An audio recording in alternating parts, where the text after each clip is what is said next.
you might notice a lot of these homes aren't quite like foundational homes. They're more like modular homes or like maybe a mobile home. And that's because the foundation, the ground here, the clay is really hard to build on. It just crumbles infrastructure because it swells and contracts so much with rainwater. Even the roads get damaged all the time. They crack in half and they break, and so it can be pretty hard to upkeep. So a lot of people just don't want to deal with that. So they. Neighbors and visitors are few and far between in much of the Navajo Nation in northeastern Arizona.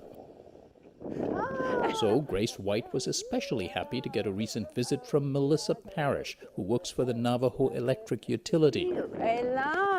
75-year-old White survives and even speaks much like her ancestors did, living in a mud hogan with neither electricity nor running water.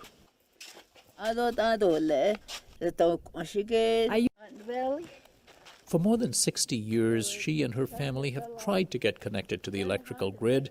They've even built a more modern building on their homestead with light fixtures and electrical outlets just waiting to be hooked up. But it would cost more than $40,000 to do so.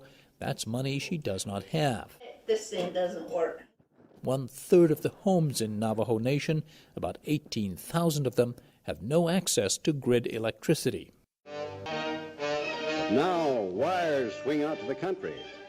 Back in the 1930s and 40s, the federal government provided loans to utilities to connect rural and remote areas to the grid under the Rural Electrification Act. However, the Navajo Nation, like many reservations, was bypassed.